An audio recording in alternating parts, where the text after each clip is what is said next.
and welcome to another segment of Motivational Mondays with Donna. I pray that everyone is doing well, and if you're encountering any challenges, just remember to let go and let God. God is ordering your steps and will bring you out victoriously. This week, I'd like to speak on the topic of a delay does not mean a denial.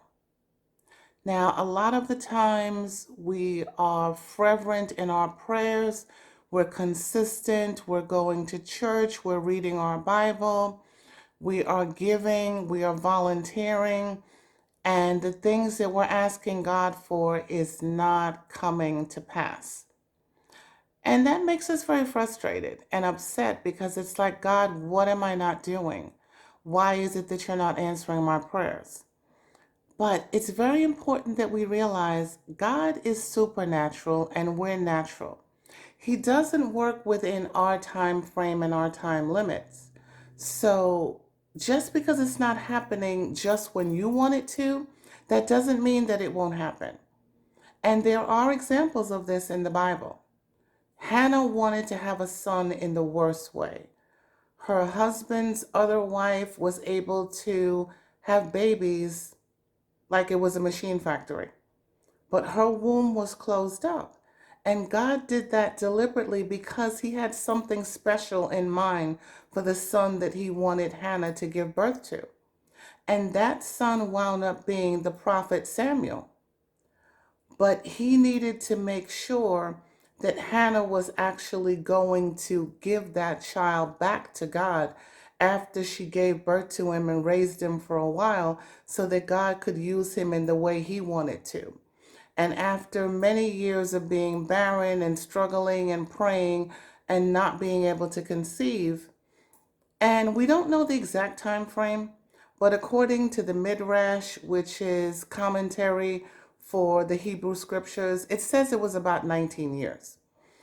But after waiting so long, she finally had gone to church and said to God that if you give me this son, I'll give him back to you to use him in whatever way you want. And God heard her. And the priest confirmed to her that God heard her prayer and that she would conceive a son within a year's time. And she did. And after she raised him and then brought him back to the church for God to use, God actually blessed her with 4 other children.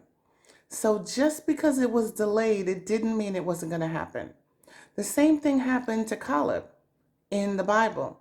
He and Joshua and 10 other men went out to spy out the land for Moses. And when they came back and said, yes, the people in the other land are pretty big, but we can overtake them, the 2 million Israelites just went so negative. And no, we're not going to go in, we're not going to try. They'll just overtake us, they're bigger than us. And so they didn't go in. And for 40 years, they just went around and around in the wilderness. And after Moses passed, Joshua took over. And Caleb at that point was 85 years of age, but he was still strong. And he went to Joshua and said, give me the land of Hebron. I can still take it. And Joshua gave it to him.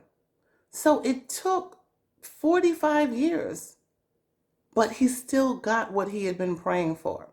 So very important, guys. Just remember, I know nobody wants to wait 45 years. Don't get me wrong. I understand that completely. Okay. But just remember that a delay does not mean a denial in whatever you're praying and asking God for. Just stay consistent with your prayers. Now, we always end our segments on gratitude. And there was a gentleman by the name of William James. He was an American philosopher, historian, and psychologist. And actually, he had the first education on psychology with a course in the United States. And he had this to say on gratitude, you know, the deeper cravings or the deepest craving of human nature is the need to be appreciated. And that's true because we all want to feel like we're appreciated, that, we're loved, we're cared for, we're needed. So just remember that if you want those things to come to you, you have to give those to other people as well. So for this week, remember, a delay does not mean a denial, and keep gratitude. Be thankful. Gratitude will actually make your life soar. Have a great week, guys. Talk to you next week.